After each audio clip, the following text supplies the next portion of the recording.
IM ini apakah masih berjaya di tahun 2025? Mari kita ulas. Selamat datang di Sekedar Review dari channel Ncast, di mana kita akan mengulas dan mengulik suatu produk elektronik dan teknologi berdasarkan pengalaman kita secara pribadi. Mungkin dari teman-teman sendiri masih bertanya-tanya, apa sih sekedar review? Aku akan menjelaskan tentang sekedar review ini. Kita akan mengulas berbagai produk teknologi yang lagi trending seperti gadget, komponen komputer, dan periferalnya yang cukup trending. Contohnya audio. Nah, pada kesempatan kali ini kita mau mereview barang audio pribadi dulu berupa IEM. IEM yang saya review ada di sini adalah sempat berjaya di tahun 2023 dan cukup menggemarkan bracket under 500.000 karena enak dan balance. Cocok untuk semua genre. Ini dia kotaknya. KZ DeFi. KZ DeFi yang saya pegang ini adalah yang versi switch-nya, atau gampangnya yang bisa saya tunjukkan di sini adalah memiliki saklar yang diklaim dapat berfungsi untuk mengubah gaya tuningan sesuai yang diinginkan oleh user. Dan sebelum kalian bertanya-tanya, ada yang versi non-switch-nya nggak? Jawabannya, kalau saya menjelaskan ada yang switch-nya, berarti ada yang non-switch-nya. Kalian benar sekali, ada versi non-switch-nya. Cuman yang saya beli ini kebetulan ada yang versi switch. Untuk sekedar review IEM kali ini, saya akan bahas DeFi dari segi kelengkapan barang, kenyamanan fitting, kabel, dan ear tips-nya, serta yang paling penting adalah dari segi suara dan switch-nya ini. Kita akan tunjukkan dulu gimana sih, apa aja isi kotaknya. Walaupun ya barangnya sudah saya keluarkan, karena ini punya pribadi, kita coba dulu buka dulu. Nah, apa yang ada di dalam kotaknya ini, khususnya nanti kalian teman-teman akan mendapatkan kabel pasti, kemudian ear tip, dan juga SIM ejector untuk mengganti switch-switchnya itu. Dan juga tentunya di sini adalah tempat IEM-nya. Tapi kita masukkan lagi karena memang sudah dikeluarkan dari awal. Untuk boxnya sendiri cukup mewah ya, nggak terlalu simple banget, tapi masih kerasa classy. Untuk kelengkapannya lengkap seperti pada IEM pada umumnya, terdiri dari ear tip, kabel, dan juga drivernya itu sendiri. Dan juga kotaknya ini seperti yang saya bilang tadi itu cukup terasa mewah untuk merek KZ-KZ-an. Tapi ya nggak terlalu yang benar-benar mewah banget. Untuk di bracketnya itu cukup oke lah. Untuk dari segi ear tipsnya, berdasarkan yang aku baca-baca, itu seharusnya khususnya di website yang KZ yang official, itu saya melihat itu kalau ditunjukkan kalau kita itu bakal dapat dua jenis switch. Ya walaupun nggak tahu ya, ada yang merah, ada yang whiteboard, ada juga yang narrow bore. Cuma kayaknya cuma gimmick foto aja, jadi kita akan membahas itu lain kali ya. Kabel juga seperti biasa, kabel KZ sangat bihun sekali ya, orang-orang bilangnya begitu. Dan aku juga nggak akan menyangkal ya terkait dengan kabel bihun.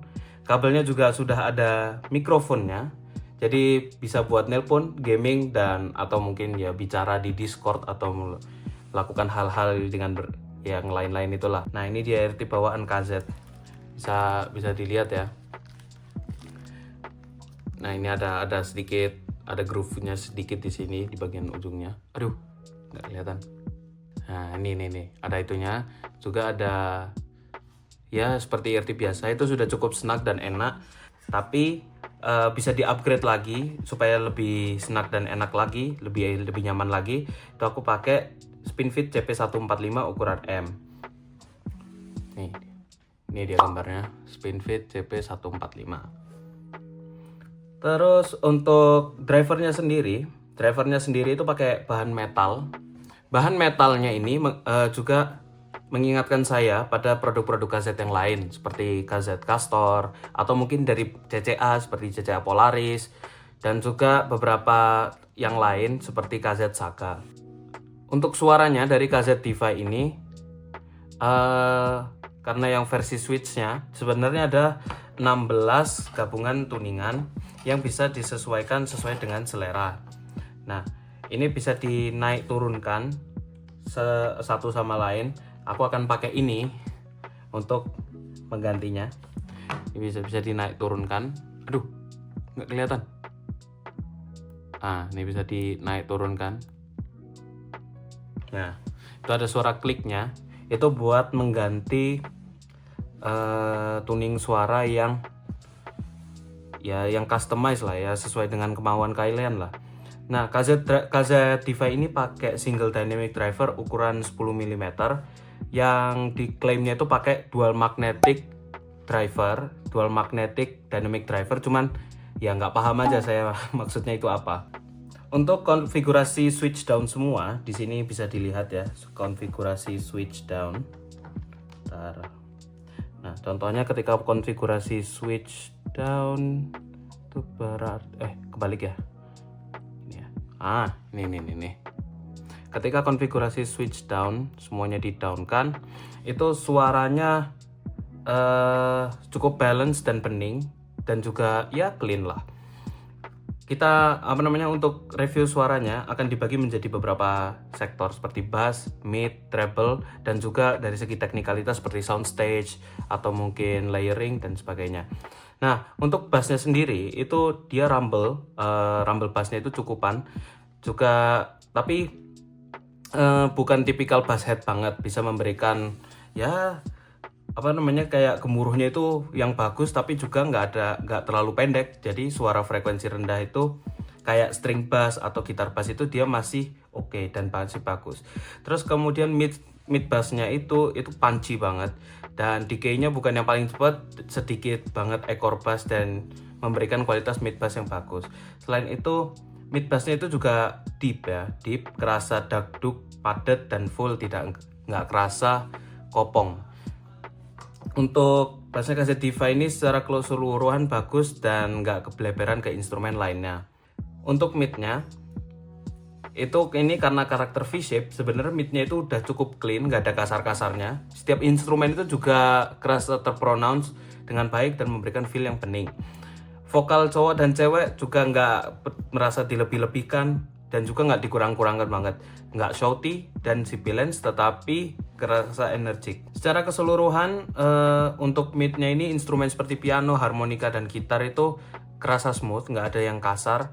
Namun sama halnya dengan vokal cewek, dia agak kurang sesuai dengan preferensi saya. Jadi dia ada sedikit kurang energik tapi masih enjoyable.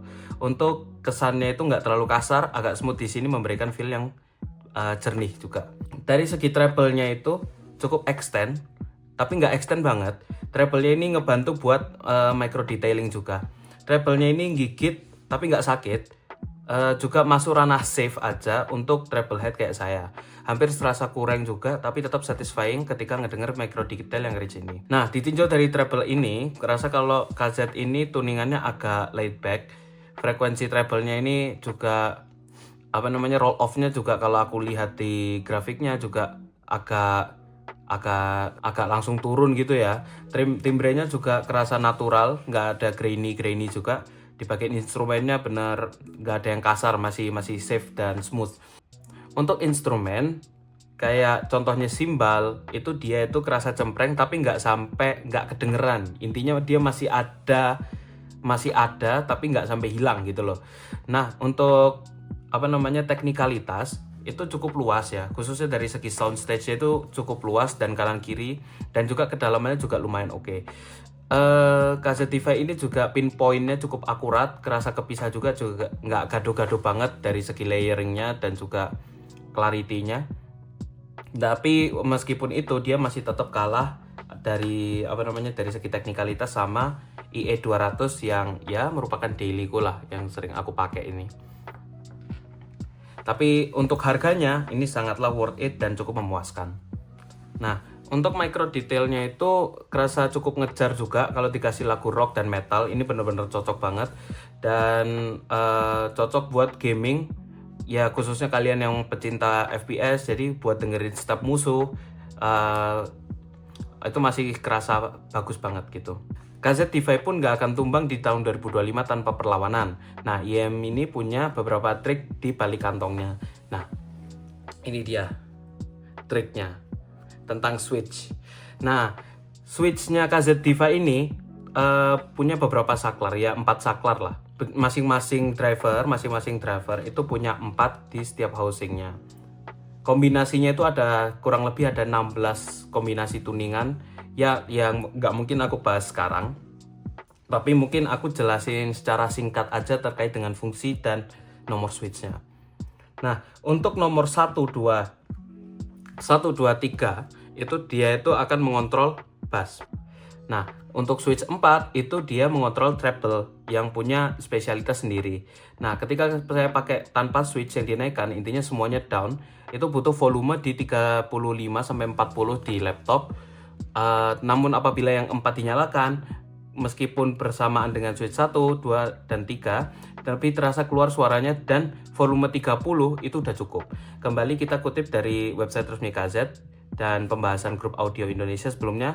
Terima kasih kepada reviewer-reviewer di sana yang sudah memberikan ilmunya terkait dengan kaset ini. Jadi impedansinya tanpa switch 4 yang nyala itu sekitar 48 ohm.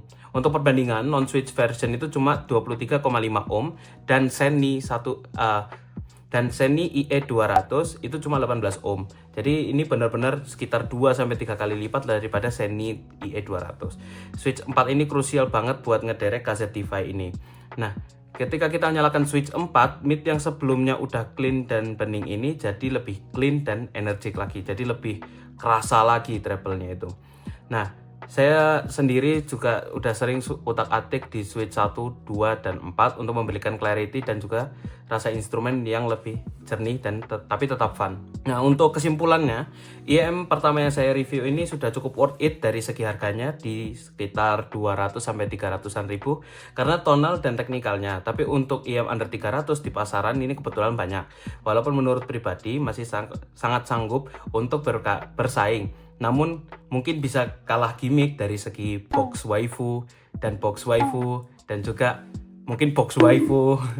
Kalau IEM ini pilihan pertama kalian, good job, kalian sudah nemu satu lagi review barang kesayangan Anda untuk lebih memvalidasi opini di media sosial. Tapi kalau ini bukan IEM pilihan kalian, komen-komen aja kira-kira apa yang bisa direview ke depannya. Mungkin juga teman-teman sendiri bisa memberikan masukan dan juga terima kasih setelah menonton. Bye-bye.